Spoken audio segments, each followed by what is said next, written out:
நான் இயேசுவை இந்து குடும்பத்திலேருந்து ஏற்றுக்கொண்டிருக்கிறேன். என் பேர் செல்வ கார்த்திகேயன். கார்த்திக் கமாலியல் ஞானஸ்தான பெயர். சரியா? நான் கல்லூரி படிக்கும்போது ரொம்ப துன்மார்க்கமாக இருந்தேன். 6 நாள் குடிச்சிருவேன். கையில் கத்தியோட கூட கல்லூரிக்கு போவேன்.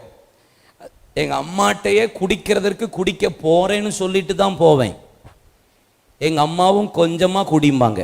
2வது ஆண்டு முடிந்து அந்த எண்டில் 3rd இயர் ஸ்டார்டிங்கில் ஏசப்பாவை சொந்த ரட்சகராக ஏற்றுக்கொண்ட ஆண்டவர் என் வாழ்க்கையில் வந்தா. எங்கள் அம்மா எங்கள் அப்பாட்ட வாங்காத அட்டியே கிடையாது. எங்கள் அப்பா பக்தி உள்ள மனிதர். உடம்பு முழுசு சந்தனம், நடையா நடப்பார். அவர் போகாத கோயிலே கிடையாது, ஏறாத மலையே கிடையாது. எங்களுக்கு எப்படியாவது வருஷத்துக்கு ஒரு 2 முறையாவது மொட்டை போடுவார். எனக்கு எங்கேயாவது கூட்டு போவார்.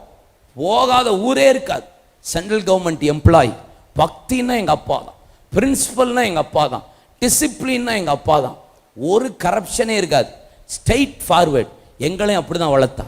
பக்தினா பக்தி. செவ்வாய்க்கிழமை விளக்கு கொளுத்தலை எங்கள் அம்மாவை கொளுத்திடுவார்.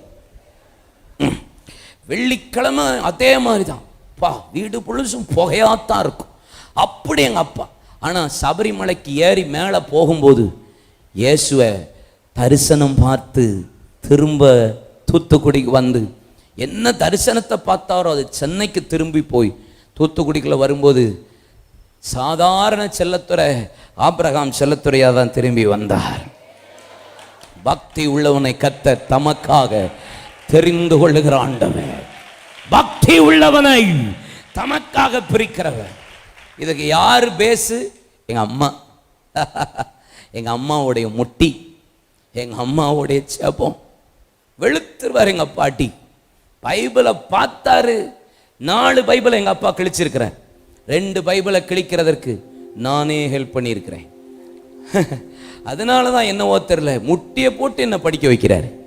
படிடா படிடா படிடான்னு.